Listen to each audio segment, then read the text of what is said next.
Harbhajan Singh continues to stay live with us. Harbhajan, let's take a look at the New Zealand team. Some bowlers that you think, we keep talking about the quartet that India has of spinners. We forget that New Zealand also have a quartet of spinners here. But any bowlers in particular from the New Zealand camp that India should watch out for? Mitchell Santner, I think he's been the key for New Zealand bowling attack. He bowls well in the middle overs. He's someone who can bowl in the power plays. And even in the previous game, in the semi-final, he was pick off the bowler by taking those 3 important wickets against South Africa. I think this is one of those days where everybody will be itching to go out there and perform well.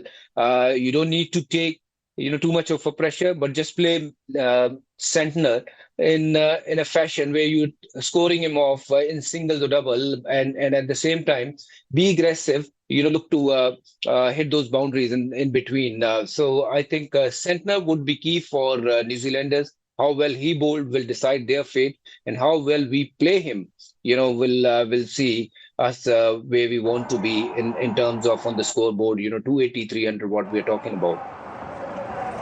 Okay, we heard it from Harbhajan Singh, the bowlers that the Indian team really needs to watch out for. Remember, apart from that quartet of spinners that I just spoke about, in which they've got Mitch Santner, who's been very good, Rachin Ravindra, the all-rounder, Glenn Phillips, Bracewell, all of them are very good spinners, but more importantly, also bat lower down the order. They're sweating over Matt Henry's fitness. He's a fast bowler, of course, and their fast bowling attack has also done well. And it does seem that the fast bowlers also put a lot of pressure. The toss, I believe, has just happened. We'll bring you the update. And I'm just going by the roar. It does seem like that it could be New Zealand that has won the toss. The roar tells me that. I'm at the stadium. I could be wrong, but we'll give you a 100% confirmation as to what has happened. And there you have it. There you have it. As I suspected from the roar that I just heard from the stadium, it is indeed New Zealand that have won the toss in this crucial encounter. And no surprises there. We had discussed with Mr. Gavaskar on our broadcast a short while ago. We also had Harbhajan Singh's thoughts. We heard from Kapil Dev. Everyone was unanimous in one thing: win the toss and bat first. That's the mantra to go by, and no surprises. New Zealand has done exactly that. They have won the toss and have decided to bat first. Now, here's something very interesting. The Indian team have chased and won as well. It's not that, it's win the toss, win the match here in Dubai. Indian team has chased and won, and it was exactly against the same opposition that they did. So New Zealand on that occasion, interestingly in the group stages, had won the toss on that occasion, but there they decided to chase. That may have been a mistake that Kane Williamson made on that occasion, and their chase completely crumbled. India had batted first or had put on 249, which at that time looked like just about a par total or a below par total, but New Zealand struggled to get anywhere close to that. This time, the Kiwi team has not made any mistake. They won the toss and they have decided to bat first. That means that India will be bowling. India will be then tasked with the responsibility of chasing whatever total New Zealand puts. I'd have to say that at the moment, even before the first ball is bowled, advantage New Zealand. It seemed like India started at a 60-40 ratio. India were the favourite, 60-40. But I think that now evens out with the toss, with New Zealand having won the toss. And because they will be batting first, utilising the conditions most to begin with, where they can get a lot of runs. Because why is it that batting first is considered good here?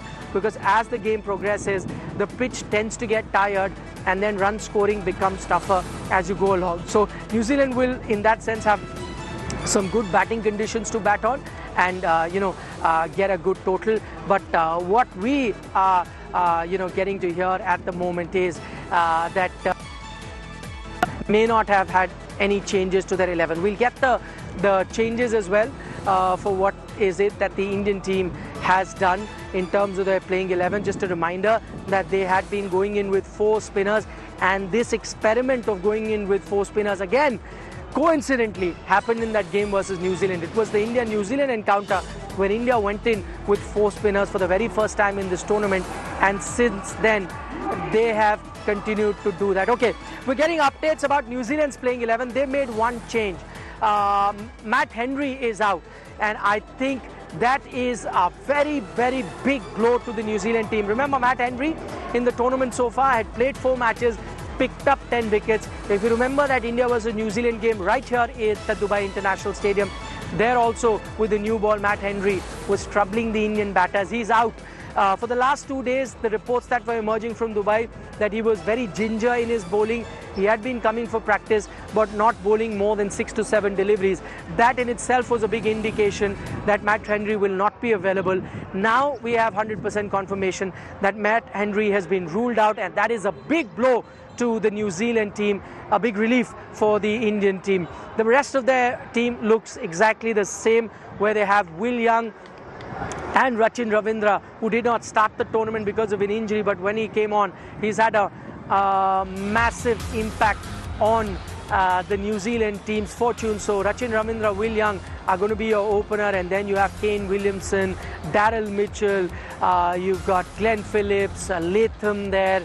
That's a good batting lineup. Also Santner, Bracewell, they can all chip in. O'Rourke is the fast bowler who'll have to now take the mantle alongside. You've got Kyle Jamieson. The 2 fast bowlers will have to take most of the burden because their partner in crime and the one who had been very successful has been ruled out for this encounter. That's the New Zealand team as it's looking like. Let's now turn our attention to the Indian team, and no surprises there as well.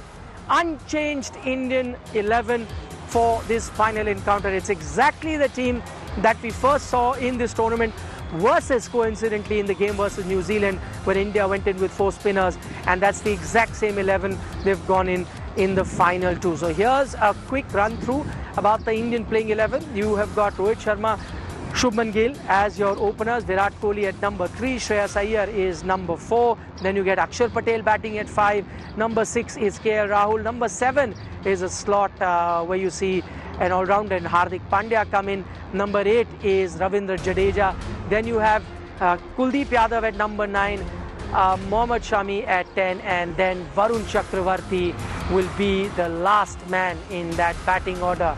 But he is also going to be, while he may be batting at number 11, he's going to be a crucial player for India when it comes to their bowling. Because remember, the last time these 2 teams played right here in this ground, Varun Chakravarti picked up a 5-for. So he's going to be crucial for India's fortune in this encounter.